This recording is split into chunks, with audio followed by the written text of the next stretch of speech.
وعلیکم السلام.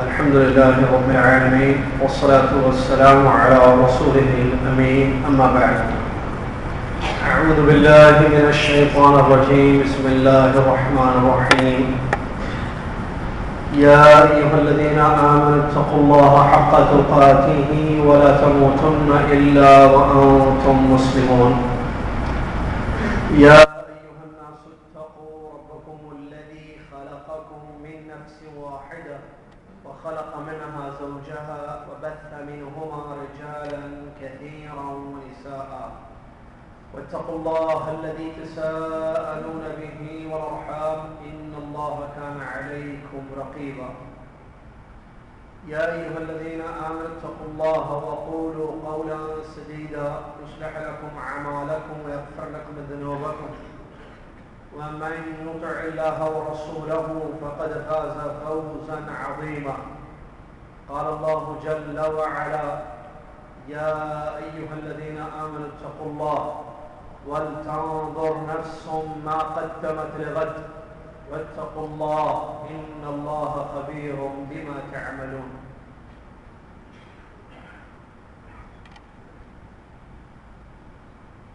وفي الحديث قال رسول الله صلى الله عليه وسلم من مات وهو يعلم أنه لا إله إلا الله دخل الجنة متفق علیہ كما قال رسول اللہ صلی اللہ علیہ وسلم. تمام تعریفیں اور قسم کی بڑائی اللہ عز و جل کے لیے ہے. وہ اللہ رب العالمین جس نے موت و حیات کو پیدا کیا. تعریف اس اللہ رب العالمین کے لیے کہ جس کی رحمتیں ہم پر بے پناہ ہیں، توبہ قبول کرنے والا اور نیکیوں کو پسند کرنے والا، ایمان اور عمل صالح سے محبت کرنے والا ہے. سبحان اللہ و بحمدہ سبحان اللہ العظیم. درود و سلام ہو اللہ کے آخری نبی امام الانبیاء محمد رسول اللہ صلی اللہ علیہ وسلم کی ذات گرامی پر کہ جنہوں نے اپنی حدیثوں میں امت کی رہنمائی فرمائی، خیر کا راستہ بتایا، شر سے ڈرایا، خیر کی ترغیب دلائی، شر سے ترہیب دلائی. اللہم صلی علی محمد وعلی آل محمد کما صلیت علی ابراہیم وعلی آل ابراہیم انک حمید مجید. اللہم بارک علی محمد وعلی آل محمد کما بارکت علی ابراہیم وعلی آل ابراہیم انک حمید مجید.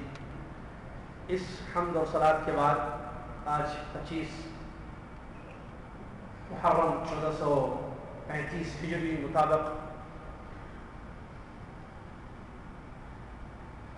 29 نومبر 2013 عیسوی مسجد عزیزیہ بعد نماز جمعہ خطبے کا ترجمہ پیش کیا جا رہا ہے. آج کے خطیب صاحب شیخ عزوز حفظہ اللہ نے جس موضوع پر خطبہ دیا وہ ہے انسان اپنی فکر کر لے. انسان اپنی فکر کر لے. اس موضوع پر آیتوں اور حدیثوں اور کچھ واقعات کی روشنی میں بڑی مفید باتیں بتائی گئی ہیں جن کا خلاصہ مختصر آپ کی خدمت میں پیش کیا جا رہا ہے. معزز حاضرین و سامعین، اللہ رب العالمین کی رحمتوں میں اس کی نعمتوں میں سے بڑی نعمت یہ ہے کہ اس نے انسان کے سامنے دونوں راستے بیان کر دیے، ایک خیر کا راستہ اور دوسرا شر کا راستہ. خیر کیا ہے؟ کتاب و سنت میں واضح ہے. شر کیا ہے؟ کتاب و سنت میں بتا دیا گیا ہے. پھر دونوں کے انجام سے بھی اللہ عز و جل نے اپنے بندوں کو باخبر کیا. خیر پہ چلنے والوں کے لیے خیر ہوگا، شر کا راستہ اختیار کرنے والوں کے لیے شر ہوگا.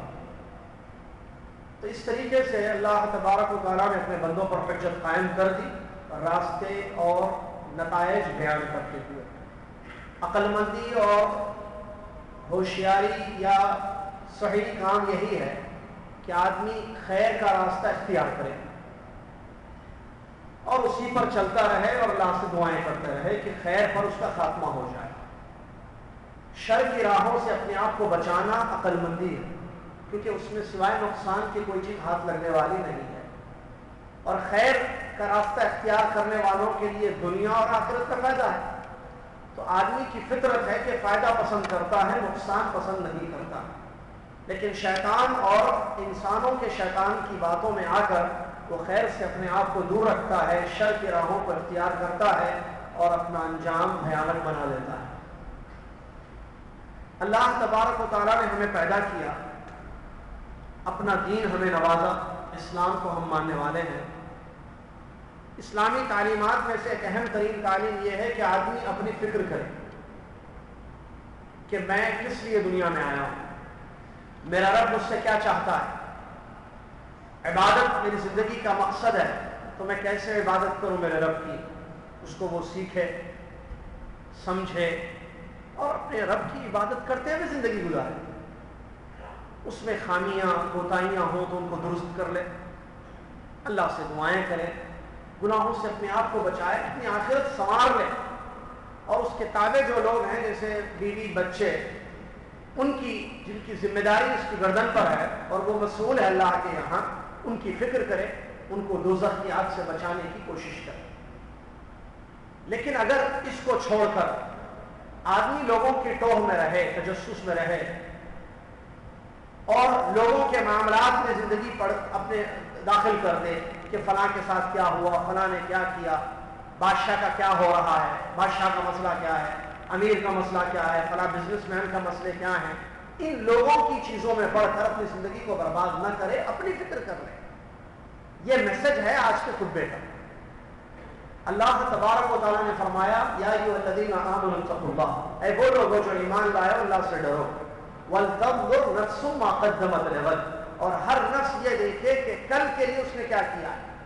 اور کل سے مراد اس آیت میں قیامت کا دن ہے، کیونکہ وہ یقینی طور پر آنے والا ہے، اس لیے اس کو غد کل کہا گیا، کیونکہ کل میں کوئی شک نہیں ہوتا ہے، آنے والا ہے۔ جیسے ہفتے کا دن ہے، کل وہ آنے والا ہے، کوئی شک نہیں ہے، یقین ہے۔ تو اسی طریقے سے قیامت آنے والی ہے، اس میں کوئی شک نہیں ہے، اسی لیے قرآن میں اللہ نے اس کو غد کہا، کل۔ وَلْتَنظُرْ نَفْسٌ مَا قَدَّمَتْ لِغَدٍ، ہر نفس یہ دیکھے کہ کل کے لیے اس نے کیا کیا ہے۔ اتقوا اللہ، اور اللہ سے ڈرتے رہو، ان اللہ خبیر بما تعملون، تم جو کر رہے ہو اللہ کو خبر ہے اور اس میں کوئی شک نہیں ہے۔ اس آیت میں یہ حکم ہے کہ ہم اللہ سے ڈریں، اور ہر نفس، میں، آپ، یہ دیکھیں کہ کل قیامت کے دن کے لیے میں کیا کر رہا ہوں۔ آپ کیا کر رہے ہیں یہ مجھے نہیں دیکھنا ہے، کیونکہ آپ جو کریں گے آپ کے سامنے آئے گا، میں جو کروں گا وہ میرے سامنے آئے گا۔ میں یہ دیکھ رہا ہوں کہ آپ کیا کر رہے ہیں اور اپنی فکر میں نے چھوڑ دی ہے۔ آخرت آپ کی کیسی کیا ہوگی، آپ کس راستے پر چل رہے ہیں، آپ کے مسائل کیا ہیں، اس کی فکر مجھے ہے، اور مجھے اپنی فکر نہیں ہے کہ میں جہنم سے کیسے اپنے آپ کو بچاؤں۔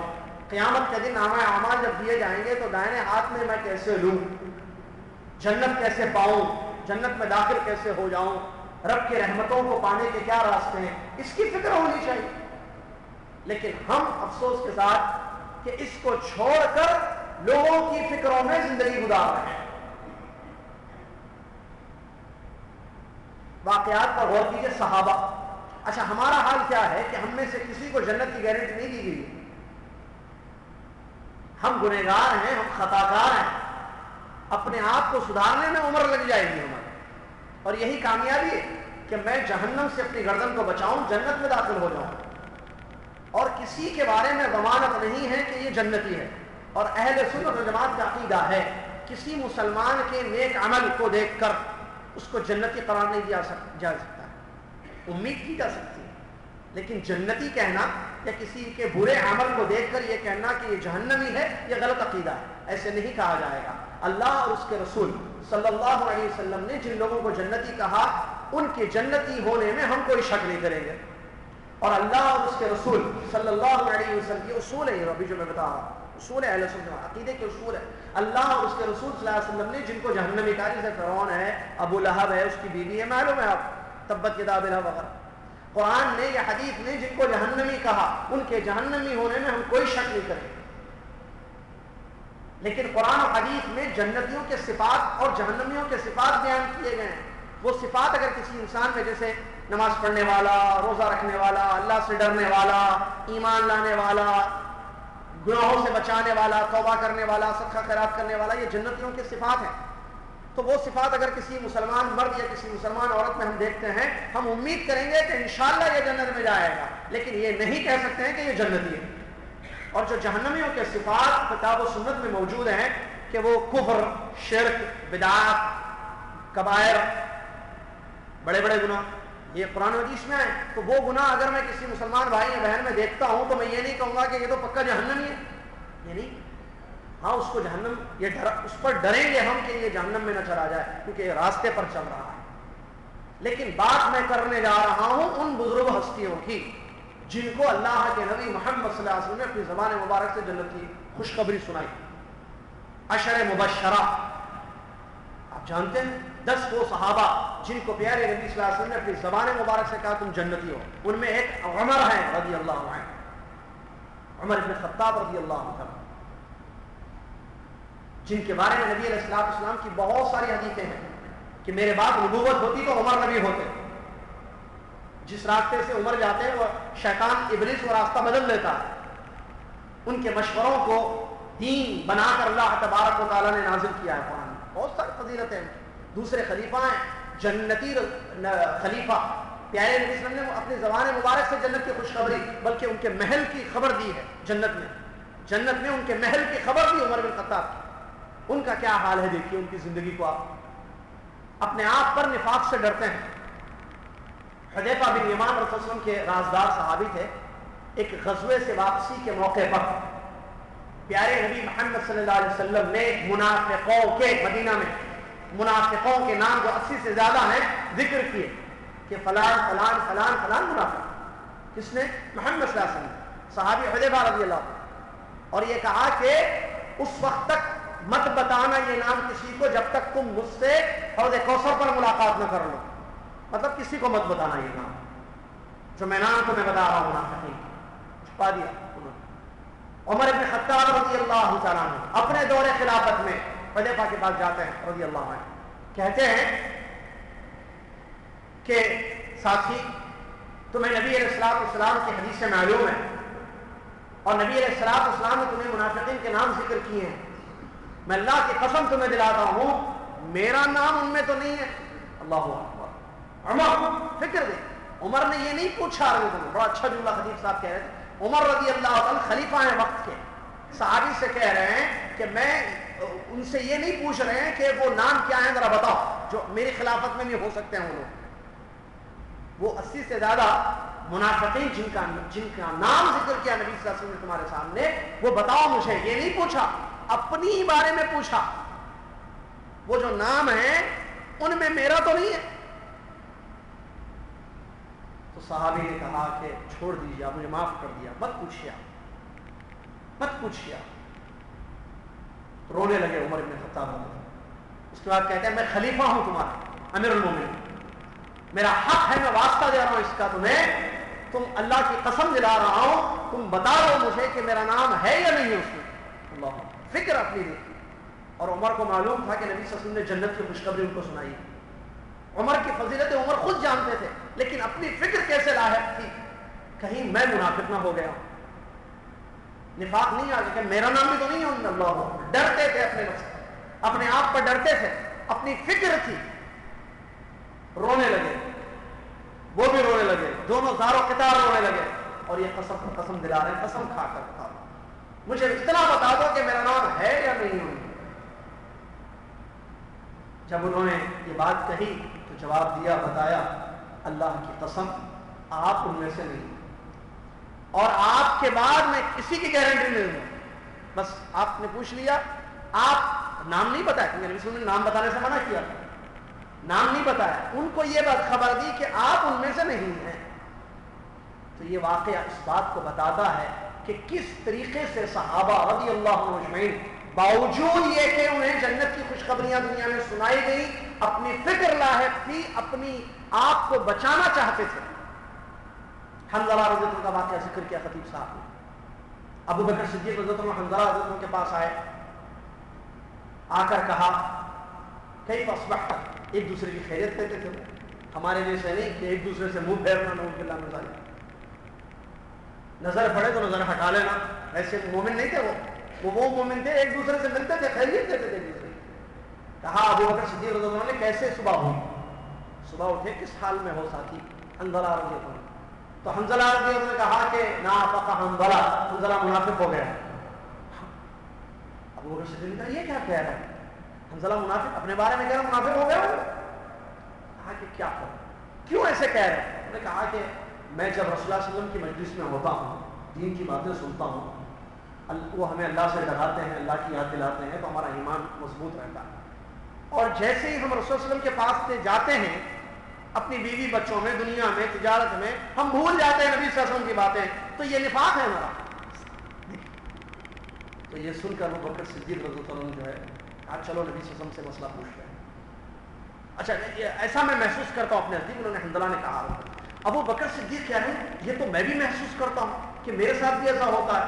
جب نبی صلی اللہ علیہ وسلم کے ساتھ رہتا ہوں صحبت میں تو اللہ یاد رہتا ہے, اور جیسے ہی ہم بیوی بچوں اور دنیاوی چیزوں میں بڑھ جاتے ہیں تو بھول جاتے ہیں. تو یہ تو میں بھی اپنے نفس میں محسوس کرتا ہوں. چلو نبی صلی اللہ علیہ وسلم کے پاس جاتے ہیں. نبی علیہ السلام کے پاس گئے اور جا کر اپنا معاملہ پیش کیا. کہا اللہ کے نبی صلی اللہ علیہ وسلم ہمارا معاملہ ایسا ایسا, آپ کے پاس رہتے ہیں تو ایسا ہے, آپ کے سے دور ہو جاتے ہیں. تو کہنے کا مقصد یہ ہے کہ ان دونوں, ابو بکر صدیق حنظلہ رضی اللہ عنہ غسیل الملائکہ, دیکھیے کیسے صحابہ سلف صالحین کو اپنی فکر تھی. وہ چاہتے تھے کہ کسی طریقے سے ہم اللہ کی پکڑ اور جہنم کی آگ سے نجات پائیں. یہ سلف کا منہج ہے, اپنی فکر کرنا. لیکن آج یہ منہج ہمارے پاس نہیں ہے. آج الٹا مسئلہ ہے, ہمیں اپنی فکر تو کچھ نہیں ہے, دوسروں کی ساری فکر ہے.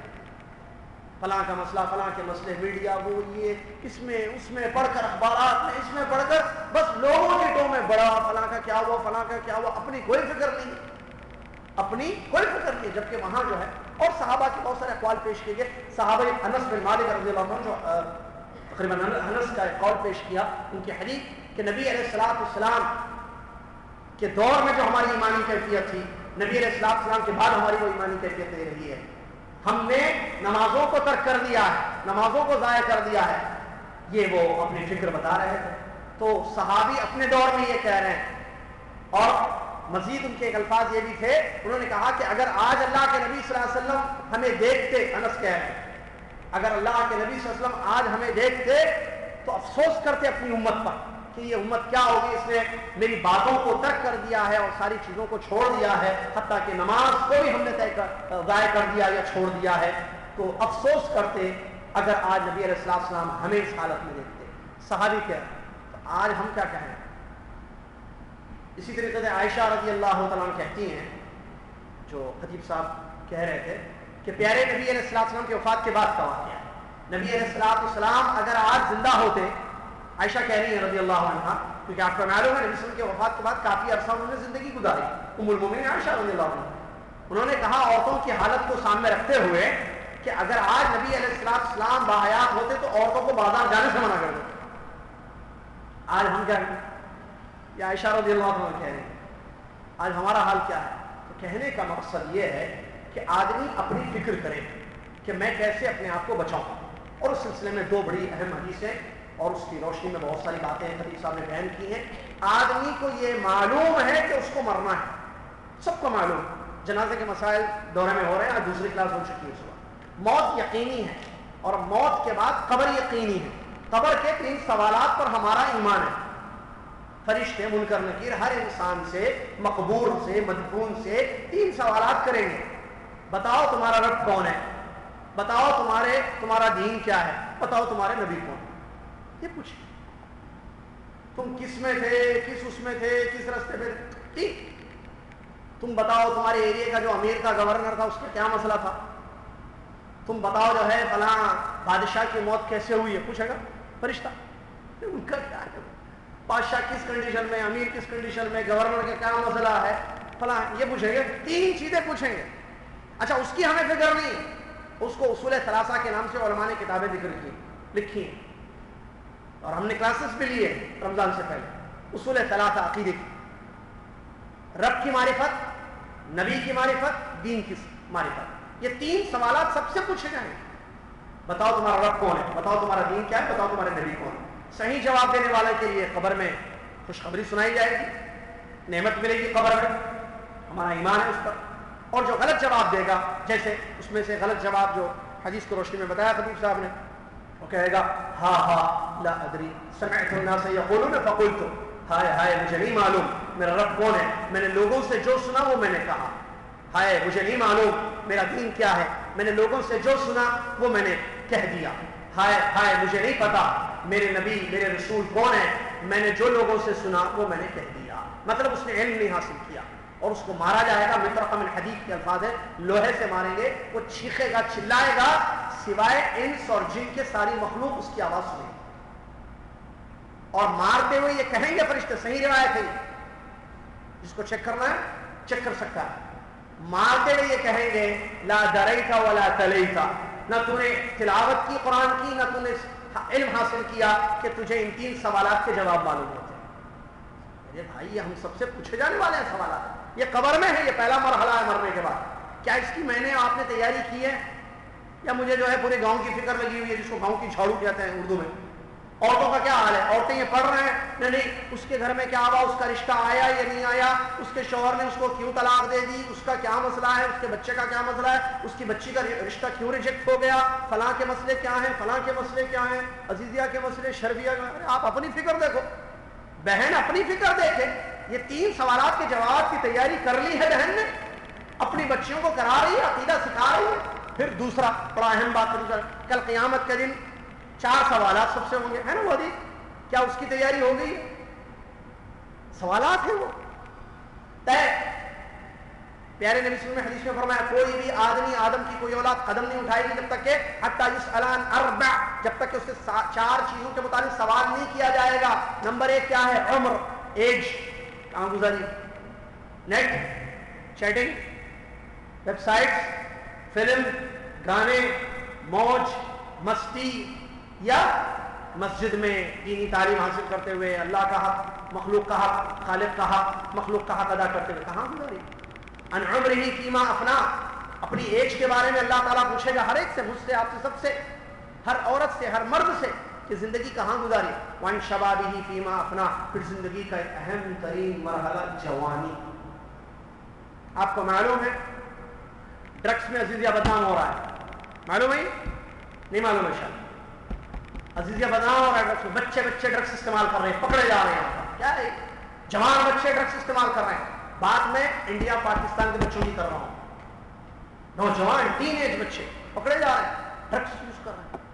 کیا ہے یہ؟ استغفر اللہ. اور میں نے اس سے پہلے بھی اشارہ کیا تھا اس چیز کی طرف. جوان بچہ ہمارا کہاں جوانی گزار رہا ہے؟ روڈوں پر، کیفوں میں، انٹرنیٹ پر کیا دیکھ رہا ہے، کیا کر رہا ہے؟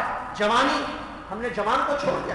اچھا عمر میں جوانی بھی عمر کا ایک حصہ ہے، تو اس کو حدیث میں الگ کیوں ذکر کیا گیا؟ اس لیے کہ جوان جو کام کر سکتا ہے وہ بوڑھا نہیں کر سکتا. جوانی کی عمر میں خاص اہمیت ہوتی ہے، اس میں جو ہے. اسی لیے حدیث میں بھی نبی صلی اللہ علیہ وسلم، وہ حدیث آپ یاد کریں جس حدیث میں نبی علیہ السلام نے فرمایا 7 قسم کے لوگوں کو اللہ تعالیٰ عرش کے تلے سایہ دے گا جس دن کوئی سایہ نہیں ہوگا. ان میں وہ نوجوان شاب نشأ فی عبادت اللہ، وہ جوان جس کی جوانی اللہ کی عبادت میں گزری.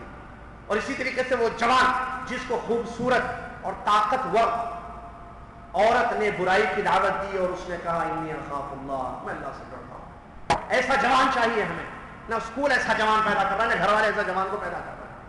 جوانیاں کہاں جا رہی ہیں؟ تو اللہ تعالیٰ پوچھے گا، اس کی فکر ہے ہمیں نہیں. ہم لوگوں کے جس میں بوڑھوں کے مسئلوں میں، ان کے مسئلوں میں، عورتوں کے مسئلوں میں، حکومت کے مسئلوں میں، فلاں کے مسئلوں میں، یہ کیا ہوا، وہ کیا ہوا. ارے آپ کا کیا ہوا ہے؟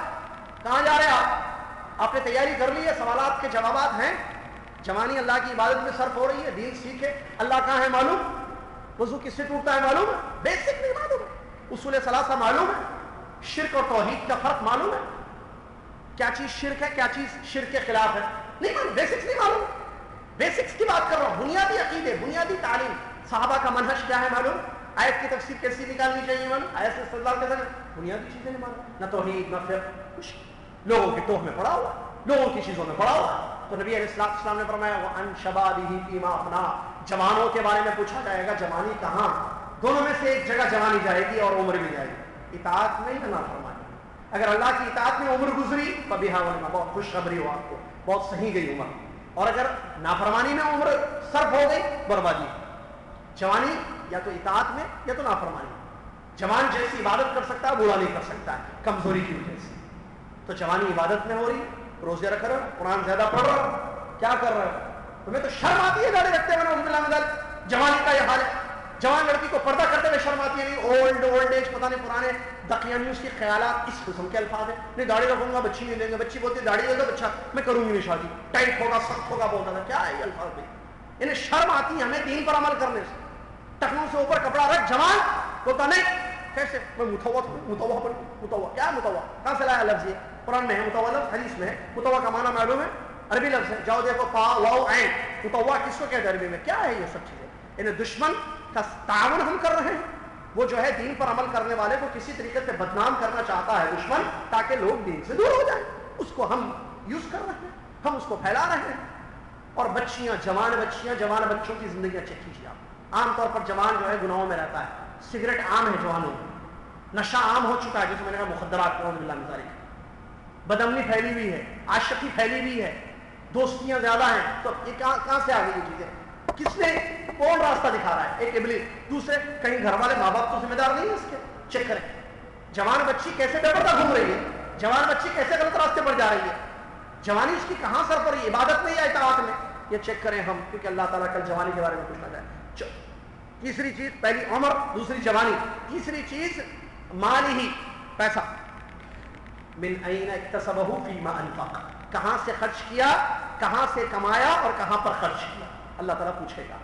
اس کی فکر کریں میں اور آپ، بجائے کہ لوگوں کے اس میں رہیں ہم فکر کریں پیسہ میرے پاس آ رہا ہے، میرے گھر میرے بینک میں آ رہا ہے، کہاں سے آ رہا ہے؟ حلال سے یا حرام سے؟ حلال سے آ رہا ہے تو ٹھیک صحیح نیکی ملے گی، حرام سے آ رہا ہے تو سزا ملے گی اللہ کی۔ پھر وہ حرام کمائی سے جو بچے پلیں گے بڑھیں گے، حرام حرکتیں نہیں کریں گے، اثر ہوگا نا غذا کا، نوالا حرام کا ڈالیں گے، حلال کی امید کریں گے، سیب یا سیب نہیں، کانٹے کوئی بھی سمجھے، کوئی بھی درخت، نیم کڑوا ہوتا ہے، نیم کی بیج ڈال کر سیب کی امید کریں گے، کھلا رہے حرام، امید کر رہے حلال بولو، سچ بولو، اللہ سے ڈرو، بیٹے کیسے ڈرے گا؟ حرام پیٹ میں جا رہی ہے غذا، یہ بہت۔ اور بعض لوگ کماتے ہیں حلال لیکن ڈالتے ہیں حرام، یہ بھی غلط ہے۔ حلال کمانا، حلال جگہ خرچ کرنا، پیسہ کہاں جا رہا ہے میرا اور آپ کا، ہم کو چیک کرنا ہے پیسہ۔ بھائی 8-8 گھنٹے آپ کہاں ہیں؟ میں اور آپ یہاں پیدا ہوئے تھے، جدہ کے، ہم کہاں پیدا ہوئے تھے؟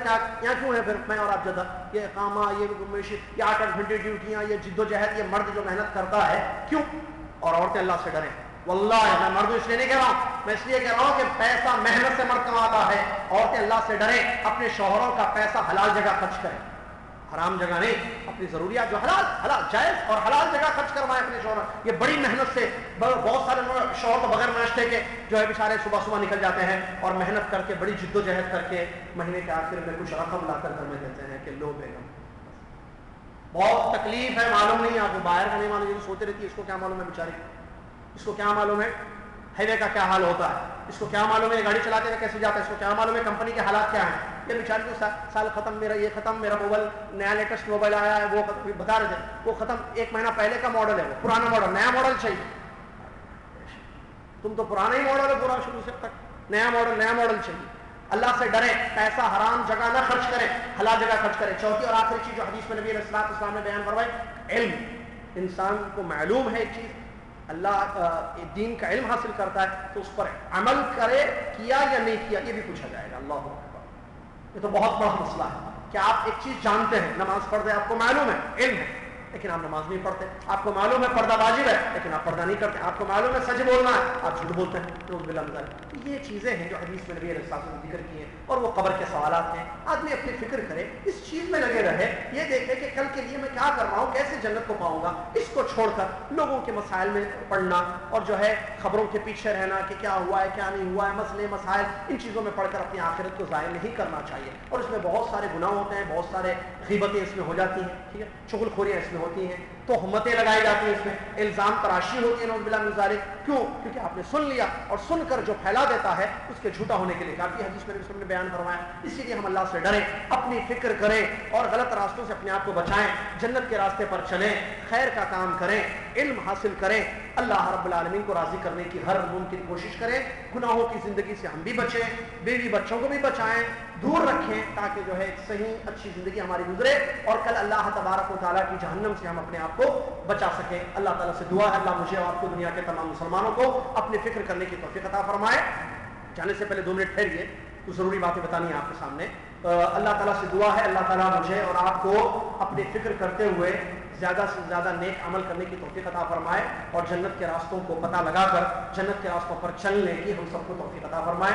جہنم کے راستے معلوم کر کے جہنم کی راہوں سے اپنے آپ کو بچانے کی اللہ تعالیٰ ہم سب کو توفیق عطا فرمائے. 1-2 ضروری باتیں تھیں, اس میں پہلے تو خوشخبری یہ ہے کہ الحمدللہ جیسا کہ آپ جانتے ہیں پچھلے جمعے بھی میں نے بتایا کہ دعوت سینٹر ارواداشت کے تحت الحمدللہ 14واں علمی دورہ شروع ہو چکا ہے, جس کی 2 کلاسز ہو چکی ہیں. آج دوسری کلاس کی جنازے کے مسائل تفصیل سے بتایا جا رہا ہے.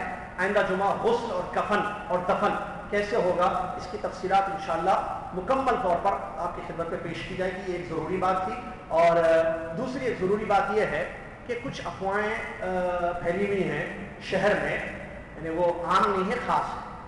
وہ افواہ یہ ہے کہ میرے مجھ تک بھی پہنچی ہے وہ بات, بلکہ میری وائف تک بھی پہنچی ہے وہ بات, وہ یہ کہ میں نے جو ہے دوسری شادی کر لی.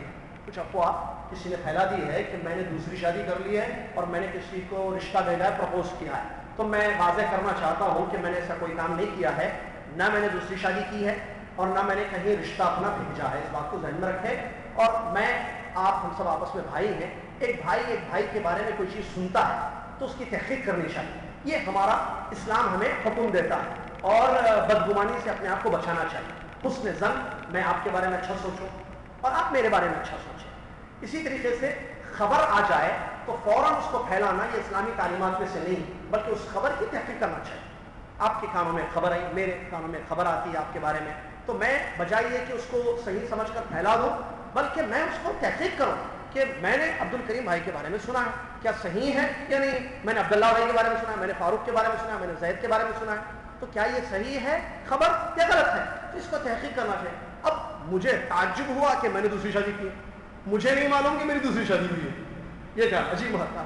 مجھے فون کر کے میرا خاص دوست میرا ساتھی کہہ رہا ہے, بھائی ہم تو آپ تو ہمارے دوست ہیں, کیا ہے دوسری شادی کر. دوسری شادی کس نے کی؟ اب دیکھیں خبر, وہ بھی جدہ نہیں, جدہ سے باہر خبر گئی ہے, اور وہاں سے میرا ساتھی میرے بارے میں پوچھ رہا ہے, مجھے نہیں معلوم, میں کھانا کھایا مجھے نہیں. عجیب مسئلے ہیں. تو ایسی بات نہیں ہے, پتہ نہیں. اور عورتوں سے جو ہے ہمارے گھر تک بھی خبر چلے گی. میں شادی کرتا تو بتا دیتا, اس میں چھپانے والی کیا چیز. تو بہرحال یہ غلط خبر ہے. میں نے کوئی دوسرا نکاح نہیں کیا ہے, نہ دوسری شادی کی ہے, نہ کسی کو یہاں پر پرپوز کیا ہے, یا رشتہ کسی کے گھر میں نے بھیجا ہے. اللہ تعالیٰ مجھے اور آپ کو خبروں کی تصدیق کرنے کی توفیق عطا فرمائے. تیسری ضروری بات انشاءاللہ جیسا کہ اس سے پہلے بھی ہو چکا ہے, وہ ہے عقیدے کی کلاسز ہم نے لی تھی. اصول ثلاثہ ہمارے پاس بہت سارے شاگرد پڑھ چکے ہیں. اب دوسری کلاس انشاءاللہ شروع کی جا رہی ہے. لہٰذا وہ شاگرد جنہوں نے اصول ثلاثہ پڑھ لیا ہے, یا اس کے علاوہ اور کوئی شاگرد یا مردوں کی کلاس ہے یہ, وہ پڑھنا چاہتے ہیں کلاس میں, تو ان سب سے گزارش ہے کہ admin@yasirjabi.com پر اپنا نام اور موبائل نمبر اور ای میل ایڈریس بھیج دیں کہ ہم انٹرسٹڈ ہیں اس کلاس میں, عقیدے کی کلاس میں اٹینڈ ہو گئی. اس کے بعد انشاءاللہ باقاعدہ کلاس سٹارٹ کی جائے گی. admin@yasirjabi.com جو ہمارا آفیشیل وہ ہے ای میل آئی ڈی, تو اس پر آپ بھیج دیں. یہ ان لوگوں کے لیے کہا جا رہا ہے جو انٹرسٹڈ ہیں عقیدے کی کلاسز لینے, پڑھنے کے لیے, عقیدہ سیکھنے کے لیے, ان کے لیے ایک موقع ہے انشاءاللہ. جزاکم اللہ خیر. مغرب کی نماز میں انشاءاللہ ملاقات ہوگی. تفسیر ہے, کچھ اہم آیتیں لے کر ہم آپ کی خدمت میں انشاءاللہ ایک نیا سورہ, ایک نئی اہم آیتیں لے کر آئیں گے انشاءاللہ. جانے سے پہلے کفارۃ المجلس پڑھتے ہوئے بھی سنت پر عمل کر لیں. نبی علیہ الصلوۃ والسلام کا حکم ہے کہ مجلس ختم ہو تو کفارۃ المجلس پڑھ لیں. سبحانک اللہم و بحمدک, اشہد ان لا الہ الا انت, استغفرک و اتوب الیک.